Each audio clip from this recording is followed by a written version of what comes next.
नमस्कार दोस्तों, योगाचार्य संपत शर्मा चैनल पर आपका हार्दिक स्वागत है। आपने थंबनेल देखा होगा कि जो महिलाओं में मासिक धर्म रुक जाता है या साफ नहीं आता है या अनियमित आता है, वो थंबनेल देखा और आप हमारे इस चैनल पर आए। अब आप ये जानना चाहते हैं कि ऐसा क्या चूर्ण बन सकता है, ऐसा क्या समावेश हो सकता है जो आपके मासिक धर्म को नियमित कर सके और उसके अलावा खुलकर आ सके, ये सारी चीज़ें। तो मैं महिला वर्ग से या जो उनसे संबंधित लोग हैं, मैं आपसे इतना ही कहना चाह रहा हूँ कि ये चूर्ण जो बनेगा अभी, जिसकी विधि मैं बता रहा हूँ, तो वे क्या क्या लाभ करेगा और इसके लिए कोई भी औषधि बाहर की नहीं है। या तो आपकी रसोई की है या फिर आपके आसपास जो पंसारी की जो दुकान होती है, जो जड़ी बूटी वाली की दुकान होती है ना, उनके वहाँ मिल जानी है और बहुत उपयोगी है। इतना जिन लोगों ने, बहुत सारे लोगों को मैंने ये बताया फॉर्मूला, तो उनको लाभ मिला और आपको भी लाभ मिलेगा। मैं आपको वो पूरी चीज बताने वाला हूँ कि जैसे एक तो इस चूर्ण जो है इसको पीस कर लेना है, फिर सुबह शाम इस चूर्ण को सुबह शाम भोजन के बाद सामान्य पानी से लेना, जिसमें अपन फ्रिज का नहीं होना चाहिए, मटके का, वो चलेगा, ठीक है। उसके बाद हम आपको बताते हैं कि भाई हम जो ये चूर्ण बनाते हैं और लोगों को देते हैं, तो उसमें हम लोग क्या कि जो एक एलिमेंट होता है इसमें हरड़, तो हरड़ को क्या करते हैं हम लोग, जो देसी गाय का गोमूत्र होता है उसमें गला के रखते हैं, तो वो ऑब्जर्व कर लेता है वो पानी, तो फिर उस 7 दिन गला के रखते हैं, फिर उसे सुखाते हैं, फिर उसका पाउडर बनाते हैं, ठीक है। तो अब ये चूर्ण कितने दिन लेना है, तो मैं आपको बता दूं, ये चूर्ण कम से कम आप 45 दिन तक लीजिए, बहुत ईजी। अगर आप 30 दिन तक लेते हो तो भी लाभ मिलेगा। फिर आप अब इसमें क्या करना है कि कितना लेना है, तो आपको ये चूर्ण जो मैं बताने वाला हूँ, इस चूर्ण में 1 चम्मच लेना है, 1 चम्मच बड़ा सा टेबल स्पून है ना, वो लेना है। जिसका वजन जैसे 60 से ऊपर है तो वो 1.5 चम्मच ले सकते हैं, ठीक है। जो 60 से नीचे वो 1 चम्मच ले लेवे, नियमित रूप से लेवे। और फिर क्या करना है, 30 दिन लेके 2-4 दिन का एक गैप दे देना है। और 30 दिन लोगे ना, तो जैसे आज आपका जैसे पीरियड टाइम जो है वो चल रहा है, तो मत लो, जैसे ये खत्म हो जाएगा 6 दिन बाद, तब वापस लेना शुरू कर दो, तो अगला जो पीरियड टाइम आएगा ना, वो इससे बहुत बेहतर आएगा। फिर उससे वाला अगला और भी अच्छा आएगा, अधिक नहीं आएगा, मतलब नियंत्रित आएगा। फिर इसमें जो क्या आप सवाल है कि इस चूर्ण के साथ चाय वगैरह ले सकते हैं, तो चाय इन दिनों बंद करनी पड़ेगी। अगर आपको इस चूर्ण का पूरा लाभ लेना है तो चाय कंप्लीटली बंद करनी पड़ेगी। आप कोई नाटक नहीं कर सकते कि मैं केवल बिना शक्कर वाली पीऊंगी या पीऊंगा, ऐसा नहीं है। बिल्कुल आपको जो है महिला वर्ग को चाय बंद करनी पड़ेगी।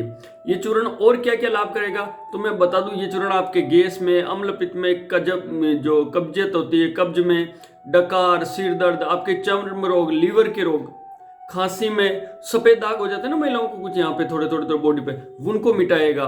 वायु रोग, जिनके घुटनों में वगैरह दर्द रहता है, बवासीर में तो ये काम करता ही है। जिनको हो गई वो तो लेना शुरू कर देवे इस चूर्ण को, जो मैं बता रहा हूँ, ये सूत्र बताने वाला हूँ। और जिनको नहीं हुई वो भी अगर थोड़ा थोड़ा लेते तो फिर जिंदगी में कभी बवासीर ही नहीं होगी। इसके अलावा ये आपको दैनिक जीवन में ये जो चूर्ण लोगे ना, इस चूर्ण के साथ साथ आपको क्या लेना है, आपको सुबह सुबह आंवला जूस लेना है। 20 ml आंवला जूस गुनगुने पानी गिलास के साथ लेना है। और ये जो चूर्ण जो मैं बताने वाला हूँ, तो ये चूर्ण आपको खाना खाने के बाद, सुबह खाना खाने के बाद और शाम को खाना खाने के बाद सामान्य पानी से लेना है। तो अब ये देरी ना करते हुए आपको बता देते हैं कि चूर्ण में क्या क्या मिलाना है और क्या क्या लेना है। तो सबसे पहले ये जो आपको हरड़ लेनी है, छोटी हरड़, समझ गए होंगे, बाजार में मिल जाती, काली सी होती है, ऐसी छोटी छोटी हरड़ होती है, तो ये 200 ग्राम लेनी है। मैं जो सूत्र बता रहा हूँ, आप इस सूत्र को नोट कर लेंगे तो आपको लाभ मिल जाएगा। और इसका जो अनुपात है वो आप कम ज़्यादा बढ़ा सकते हैं, घटा सकते हैं, अनुपात समझ जाओगे। जैसे अगर किसी चीज़ का अगर, तो मैं कह रहा हूँ कि हरड़ लेनी है आपको छोटी 200 ग्राम। अब और ये हरड़ को अच्छे से पीस कर आप इसका पाउडर बना लेना। मिक्सी में पीस जाती है, थोड़े जो औंखली है उसमें थोड़े से कूट दोगे, फिर मिक्सी के वो जो मसाला ग्राइंडर होता है ना, उससे अच्छी पीस जाती है, बिल्कुल पाउडर हो जाएगी। उसके बाद आपको हींग लेनी है 6 ग्राम, ठीक है। हींग आप बाजार से आपके रसोई में होगी, ये बिल्कुल रसोई की बात है। 6 ग्राम आपको हींग लेनी है। अजवाइन लेनी है 150 ग्राम, ठीक है। अजवाइन इसमें मुख्य एलिमेंट है, तो अजवाइन 150 ग्राम लेनी है। उसके बाद आपको लेना है जीरा लेना है। जीरा कितना लेना है, जीरा 50 ग्राम लेना है, ठीक है। तो जीरा भी 50 ग्राम, उसका भी, इन सबको पाउडर करते जाना है ना। तो ये चीज़ फिर बाद में मिला लेंगे अपन एक साथ। फिर एक चुटकी थोड़ा मीठा सोडा भी डाल देना, एक चुटकी जितना, तो एक नहीं तो 2 चुटकी थोड़ा सा डाल देना, हाथ से लेते ना ऐसे। और छोटी इलायची के नंग जो हरी हरी आती है, तो इलायची के चाहे आप छिलके से पीसोगे तो भी कोई दिक्कत नहीं, छिलके हटा के अंदर वाला जो पीसोगे तो 10-12 इलायची ले लेना, कूट के अच्छा सा पाउडर। तो इलायची लेनी है आपको। फिर काला नमक लेना आपको 10 ग्राम केवल। काला नमक बाजार में मिलता है, आपके रसोई में भी होगा, जिनमें जो पेट खराब होता है वो लोग खाते रहते हैं। फिर काली मिर्च 15 ग्राम लेनी है, ये ठंडाई देती है, ठंडक रहती है। फिर मेथी लेनी है, मेथी दाना की बात कर रहा हूँ, तो मेथी दाना आपको 20 ग्राम लेना है, ठीक है। उसको अभी चूरा कर देना, पाउडर कर देना। अब कहीं से मिल जाए तो तुलसी बीज मिल जाते हैं बाजार में, पंसारी की दुकान पे, तो तुलसी बीज 30 ग्राम लेने आपको, ठीक है। और फिर कलौंजी भी आती है, जो आप दुकान पे, पंसारी की दुकान पे जाओगे तो काले काले बीज टाइप मिलेगी, छोटी छोटी ऐसे तिल्ली के दानों के जैसी, थोड़ी सी बड़ी होगी, तो कलौंजी वो भी 30 ग्राम लेनी है, ठीक है। उसके बाद दालचीनी लेनी है 20 ग्राम। इन सब का जब आप चूरा कर दोगे, जो मिक्सी में पीस लोगे ना, तो फिर इसको एक जो कंटेनर है वो जो कांच का है उसमें भर के रख देना। अब आप इस प्रयोग को एक बार करके देखिए। मैंने बहुत सारे लोगों को, बहनों को, माताओं को ये बताया हुआ है। और जैसे आपकी प्रकृति क्या है, जैसे वात पित्त कफ वाला शरीर है, तो उसके अनुसार भी थोड़ा इसमें हम लोग बदलाव करते रहते हैं। कभी कभी जो हमारे पास जो मंगवाते हैं या जो कहते हैं हमसे, तो हम उनको और सजेस्ट करते हैं। स्क्रीन पर जो नंबर दिखाई दे रहे हैं ना, उनके आप बात कर सकते हो। तो हम लोग क्या सजेस्ट करते हैं, भैया आपकी उम्र क्या है, आपका पीरियड टाइम जो है वो कितने दिनों से नहीं आया, कितने सालों से नहीं आया। फिर एक एज फैक्टर भी काम करता है, अगर युवा अवस्था यार बंद हो रहा तो वो क्या कारण है। उसके कारण की मैं बताऊं कि सबसे पहले देखो, एक टेंशन लेते हैं ना, जो लोग टेंशन लेते हैं उनके जो आपके मासिक धर्म के जो कारण है, उनमें सबसे पहला कारण है कि अगर कोई महिला जो है नियमित रूप से 1 आध महीने से लगातार बीमार चल रही, तो उसके अनियमितता होना स्वाभाविक है। फिर किसी महिला को थायराइड की समस्या थी, तो एमसी पीरियड टाइम में ये जो है मासिक धर्म में अनियमितता होना स्वाभाविक है। फिर कोई गर्भावस्था के लक्षण भी हो सकते हैं। अधिकतर स्त्रियां जो परेशान रहती है मानसिक रूप से यूं तो वो उनका शरीर जो है वो विस्तार कर नहीं पाता, तो वो भी अनियमितता की श्रेणी में चला जाते हैं। कभी कभी आजकल पैटर्न चल गया, लड़कियां जो अधिक व्यायाम करती है, जैसे जिम में जाना, देखो योगासन एक अलग चीज है, जिम में जाना, तो उससे उनको बहुत बड़ा नुकसान हो रहा है। वो घर पे योगासन कर सकती है तो बहुत बड़ा फायदा मिलेगा, शरीर और आपका जो वक्षस्थल वगैरह ये सही विकसित होंगे।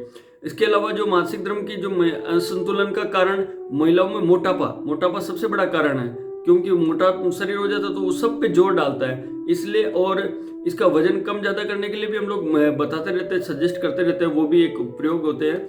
तो आपको देखो, कलौंजी आपके लिए नई नहीं है। इसके अलावा मैं आपको बता दूं कि जाते जाते इतना समझ लेना कि जैसे नीम का जो है ना, नीम के पत्ते भी खाया करो 1-2, ठीक है। और कभी कभार जैसे अजवाइन ले लिया, अजवाइन तो वैसे भी इस चूर्ण में डल रहा है। उसके बाद जैसे मूली है, मूली खूब खाया करो। कच्चा प्याज है ना, वो व्हाइट प्याज खाओगे तो और भी अच्छा, और रेड प्याज आता है ऐसा बाजार में मिलता है, वो भी अच्छा। कच्चा प्याज खाओगे तो ये भी आपके जो मासिक धर्म है वो नियमित हो जाएगा। अंगूर खाया करो, अंगूर नहीं मिल रहे तो आपके किशमिश खाया करो, रोज की 20-30 ग्राम जब आप किशमिश खाओगे ना तो भी आपको लाभ रहेगा। और सर्दी हो तो तिल चबाया करो। तिल भी मासिक धर्म को जो अनियमितता को दूर करने में बहुत, उसकी जो रुकावटें है वो बहुत अच्छे से आता है, ठीक है। मेथी का इस चूर्ण में मेथी का प्रयोग कर ही रहे हैं। तो दोस्तों हमारे चैनल को भी सब्सक्राइब कर लो।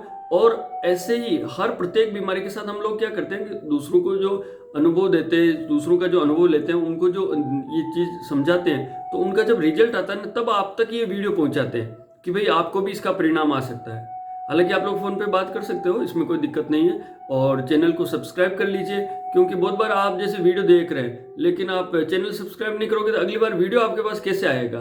बार बार तो हम लोग शेयर नहीं कर पाते हैं, क्योंकि लोगों से मिलना जुलना भी रहता है। तो आप इस चैनल को सब्सक्राइब कर लीजिए, नोटिफिकेशन भी ऑन कर लीजिए, ताकि नया कोई वीडियो आएगा हमारा तो आप तक पहुंच सके और आप उसको समझ सकें। इसके अलावा जो ये इसकी एक पुस्तक भी तैयार की जा रही है, आपको पुस्तक के साथ भी मिल जाएगा, और ये वीडियो उसका QR वगैरह सेट इसमें कर देंगे। तो हमारे चैनल को आप सब्सक्राइब कर लीजिए। धन्यवाद।